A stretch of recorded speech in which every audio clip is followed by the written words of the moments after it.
We're in a 2014 Dodge Promaster, and this is the driver footwell.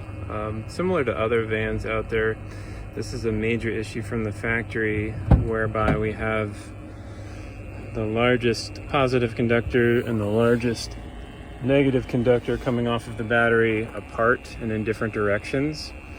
And this is creating a field of almost 200 milligauss, which is extreme, highly extreme.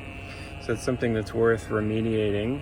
And the fix here is going to actually be to relocate this negative where it lands on the chassis, get a new length of the same gauge wire, run here, get it as close to this major positive conductor as we can, follow the positive conductor up under the dead pedal, and then land the new negative black wire onto the chassis as close to that red as it can go, and this field is going to drop significantly.